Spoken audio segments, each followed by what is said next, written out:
மக்களை அரசியல் அறியாமையில் வைத்துக்கொண்டு வாக்கு திருட்டு வாக்கு பறிப்பை கட்சிகளே ஒழித்துவிடும் என்று கூறுவது அரசியல் மடமை. இந்த கட்டுரை 2/12/2025 அன்று தினமணி நாளிதழில் பழனித்துறை பேராசிரியர் அவர்களால் மிக சிறப்பாக எழுதப்பட்டுள்ளது. நான் பழனித்துறை ஐயா அவர்களுக்கும் தினமணி நாளிதழுக்கும் நன்றி சொல்கிறேன். மௌனம் கலைக்கப்பட வேண்டும். விற்று வாங்கும் பொருளாக வாக்கு மாறிய போது எந்த அரசியல் கட்சியும் எந்த தலைவரும் கவலை கொள்ளவில்லை. ஆனால் இன்று வாக்கு திருட்டு என்றும் வாக்கு பறிப்பு என்றும் முழக்கங்கள் அரசியல் களத்தில் ஓங்கி ஒலிக்கின்றன. இந்த முழக்கங்களால் அடுத்த தேர்தலில் கூடுதலாக தங்கள் கட்சிகளுக்கு வாக்குகளை பெறலாமே தவிர வாக்கை பாதுகாக்க முடியுமா என்பதுதான் பெரும் கேள்வி. பொதுவாக ஒரு பொருள் யாருடையது அவர்களால் மட்டுமே அந்த பொருளை பாதுகாக்க முடியும். அதை பாதுகாப்பது எப்படி என்பதை உரியவர்களுக்கு கற்றுக் கொடுத்தால் அவர்களே பாதுகாத்து கொள்வார்கள். வாக்கை பாதுகாக்க வாக்காளர்களின் சுதந்திரத்தை பாதுகாக்க வேண்டும். அதையும் வாக்காளர்கள்தான் செய்ய வேண்டும். அதை பாதுகாக்க அவர்களுக்கு தேவையான வாக்கு குறித்த விழிப்பை அறிவை மக்களுக்கு நல்வழி காட்டும் தலைவர்கள்தான் தர வேண்டும்.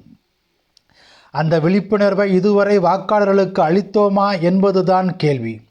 இந்த நாட்டில் வாக்கை எந்த அளவுக்கு தரம் தாழ்த்த முடியுமோ அந்த அளவுக்கு நாம் அனைவரும் தரம் தாழ்த்தியுள்ளோம். வாக்களிக்க கூலி கொடுத்தோம், பரிசுகள் கொடுத்து மகிழ்வித்தோம். அதேபோல் இன்று அதையே சந்தைப்படுத்தி விற்று வாங்கும் பொருளாக ஆக்கி வைத்து விட்டோம்.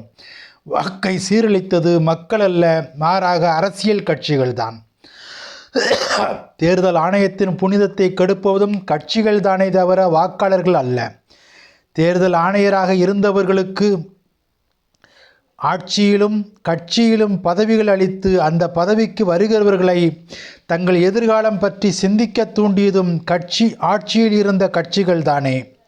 தேர்தல் ஆணையத்துக்கு ஆணையராக வர விரும்புவோர் தங்கள் பதவிக்காலம் முடிந்த பிறகு எந்த பதவியும் எங்கும் பெறமாட்டேன் என்று உறுதிமொழி பத்திரம் தந்தவர்களைத்தான் போட வேண்டும் என்ற சீர்திருத்தத்தை கொண்டு வந்திருந்தால் இன்று நிலைமை வேறாக இருந்திருக்குமே. இந்த குறைந்தபட்ச சீர்திருத்தத்தை கூட ஏன் நம் கட்சிகள் பேச மறுக்கின்றன? வாக்கு என்பது குடிமக்களின் வலிமையான ஆயுதம் என்பதை குடிமக்களுக்கு கற்றுக் கொடுத்திருந்தால் அதை எவராலும் தொட முடியாத நிலைமைக்கு குடிமக்கள் அதை பாதுகாத்து கொள்வார்கள். குடிமக்களை அரசியல் அறியாமையில் வைத்துக்கொண்டு வாக்கு திருட்டை கட்சிகள் ஒழித்துவிடும் என்று கூறுவது ஒருவித அரசியல் அறியாமை.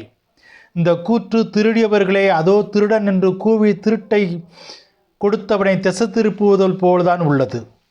மக்களாட்சி என்ற ஆட்சி முறை கொடையாக வழங்கப்பட்டு அதை நிர்ணயம் செய்யும் உரிமையை ஒவ்வொரு குடிமகளுக்கும் வாக்குகள் மூலம் தரப்பட்டுள்ளன. அது எவ்வளவு உயர்ந்த மாற்றங்களை சமூகத்தில் கொண்டு வரக்கூடிய சக்தி வாய்ந்த ஆயுதம் என்பதை மக்களிடம் நாம் கொண்டு சேர்த்து விழிப்புணர்வை ஏற்படுத்தியிருந்தால் இன்று அந்த வாக்கை எவராலும் திருட முடியாது. அதை திருடுவது மிகவும் அவமானகரமான செயல் என்ற வாக்கை திருடவும் மாட்டார்கள். வாக்கை விற்கவும் வாங்கவும் உடைய கடைச்சரக்காக்க ஆக்கிய பாவத்தை செய்த மகாபாவிகளே அரசியல் கட்சிகள் தானே.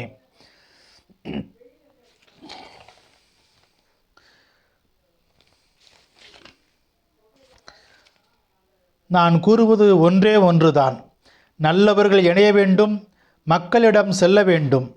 நல்லவர்கள் இணைந்து நமது ஜனநாயக வாக்குரிமையை பரப்புரையை திட்டமிட்டு இந்தியா முழுவதும் எல்லா கிராமங்களிலும் பட்டணங்களிலும் நடத்தினால் வரும் 2026 ஆண்டு சுதந்திரமான நியாயமான வாக்குப்பதிவு நடைபெற்று வாக்கு விடுதலையாகிவிடும். நல்ல ஆட்சி மாற்றம் ஏற்படும். பரிசுத்த வேதாகமம் வாக்கு திருட்டு வாக்கு பிரிப்பை பற்றி என்ன சொல்கிறது? லூக்கா 11ஆம் அதிகாரம் 52ஆம் வசனம். நியாய சாஸ்திரிகளே, அதாவது பொலிட்டிக்கல் பார்ட்டிகளே, உங்களுக்கு ஐயோ! அறிவாகிய திறவுகோலை, அதாவது பொலிட்டிக்கல் டெமோக்ரஸி, அரசியல் ஜனநாயகத்தை எடுத்துக்கொண்டீர்கள்.